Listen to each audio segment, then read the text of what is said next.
Hi everyone, this is Tawfiq Enas, and here I am trying to document my journey of getting into bug bounty hunting.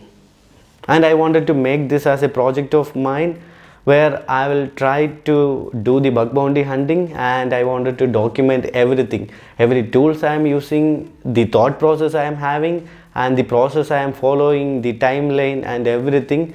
I wanted to document from the start to finish. When it comes to bug bounty hunting, I am an absolute beginner, but there is a catch that I have a solid experience in pentesting and AppSec. For the last 8+ years, I was working with different companies, and I am still working for a company, and I used to work with the Big Fours and some of the Fortune 500 companies, and I am part of their pentest team where I'll get the application, network or even Wi-Fi networks where I wanted to do the pen test. I wanted to find the vulnerability, I need to exploit it, and I will create a report and work with the asset owner or the developer to fix the issue. So I have this experience, but I never tried the bug bounty hunting in my life. The reason for not doing bug bounty hunting is it might be the self-narration which I am keep on telling myself about the bug hunting, because there are tens of thousands of good hackers who are already looking at this application, right? When it comes to my pentest engagement, where it might be me or my team, in some cases there might be few other pentesters from other vendors, so there are a limited number of people who are looking at the application or the network or whatever the engagement might be. So the chances of getting a solid impactful vulnerability or a bug there, it's really high.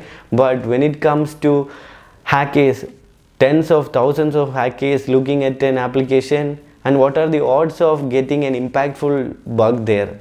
So that one of the concern I have. And the other one is, what if I don't find any bug out there?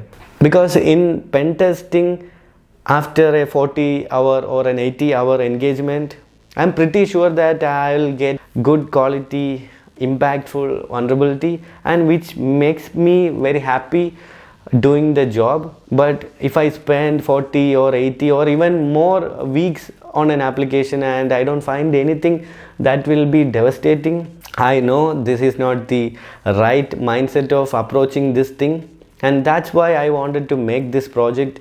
Here I'll try to do whatever I can to hunt bugs on the public platform, and I wanted to document everything in a solid form like this, like a YouTube series. So even if I don't find any vulnerability or a bug, I'm still making something very useful, right? Where I will be sharing my tools, my knowledge and all, and including the journey. The goal is to obviously find bugs. If I am successful at getting bugs, then I wanted to make a framework or a process where I can do this along with my full-time job. That's one of the goal, and the major goal is to document the entire process into a YouTube video series. That's the goal. So my expectation, there could be a chance that I won't find anything, but still I'll be documenting all the process. So before ending this video, I wanted to discuss what I am going to do next. When it comes to bug bounty hunting, there are two major elements. One is the recon part and the actual manual hacking part.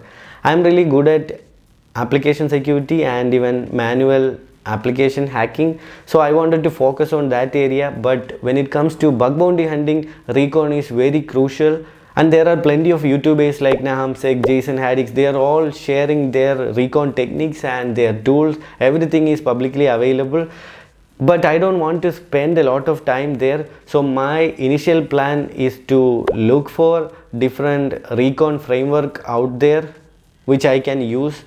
So I am not spending a lot of time on recon part, so I can run the recon framework or the recon setup, and I can pick the asset and I will do the manual hacking on those assets. That's the plan. On the next video, I'll be discussing what I have done when it comes to the recon part, whether I got successfully implemented a recon setup. If I got successful, then I'll be sharing all the details, which framework I'm using and what are the methods I am going to follow, and also I'll be discussing what's the next step I am going to do after that. So see you on the next video.